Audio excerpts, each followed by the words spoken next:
نہ کوئی انٹیلیجنس والا کوئی اس کی ذمہ داری قبول کر رہا ہے. تو یہ سارے معاملات پہلے اس کی چھان بیٹ نہ ہو جائے اور اس کے بعد سزا اور جزا کا سلسلہ شروع ہو. شہراز صاحب، آپ نے بہت لمبی گفتگو کی ہے، سوال در سوال آیا ہے اور اپنے جذبات کا شدت سے اظہار کیا ہے. دیکھیے، بنیادی بات یہ 9/11 جو ہوا امریکہ میں، ابھی تک وہاں امریکہ میں بھی تنازع پڑا ہوا ہے. کتنے لوگ ہیں دنیا میں جو کہتے ہیں یہ اسامہ بن لادن نے تو یہ کام کیا ہی نہیں ہے.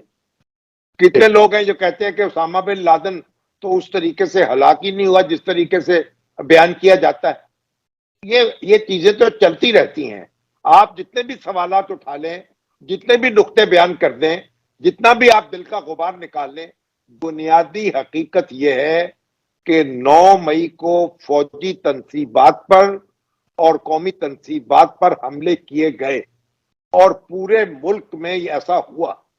اور وہ جو حملے کرنے والے ہیں ان کی تصویریں بن گئیں، ان کی ویڈیوز بن گئیں، ان کی آوازیں ریکارڈ ہو گئی. وہ بالکل یہ سارے چہرے جو ہیں وہ محفوظ ہو گئے.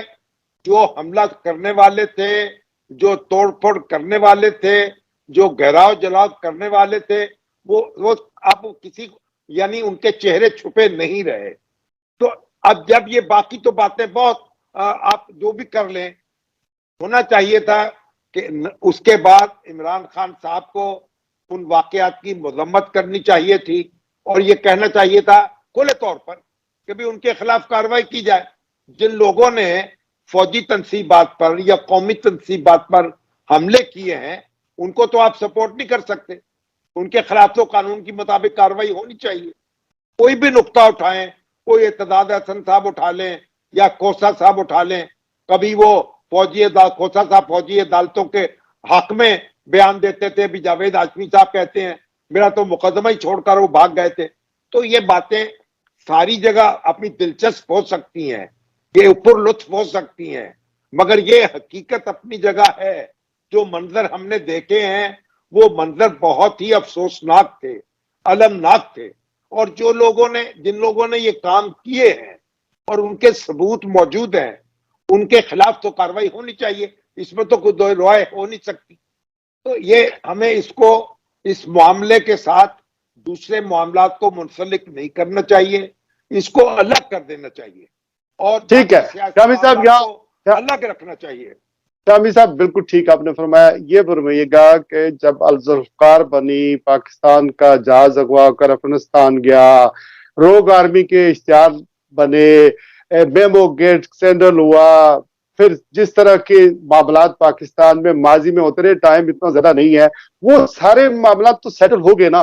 اگر فوجی تنصیبات پر حملہ ہوا یا کسی سگنل پاکستان کا ٹوٹا، وہ بھی قابل مذمت ہے. ایکولی چیزیں ہوئی نہیں ہونی چاہیے تھی. اور جہاں تک آپ مذمت کی بات کر رہے ہیں، میں اس کا جواب بہتر تو پی ٹی آئی والے دے سکتے ہیں، ہم تو صحافی رہیں گے.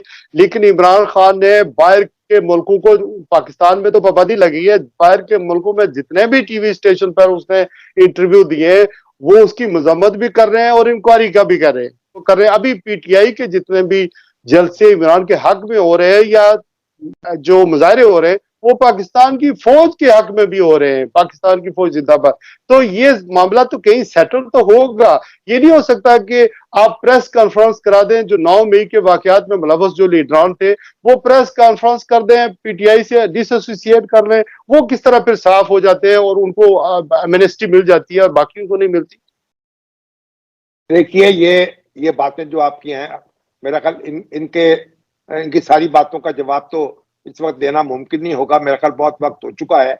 لیکن میں ایک بات آپ سے ضرور عرض کروں گا کہ عمران خان صاحب نے جنرل عاصم منیر کو نام لے کر ٹارگٹ کیا اور نام لے کر ان پر الزام لگایا کہ وہ ساری صورتحال جو بھی ہے 9 مئی سے پہلے بھی وہ کہہ رہے تھے کہ وہ اس کے ذمہ دار وہ ہیں، اور وہ فوج ان کو مشورہ دے رہی ہے کہ آپ سیاستدان آپس میں بات چیت کر کے معاملہ طے کریں.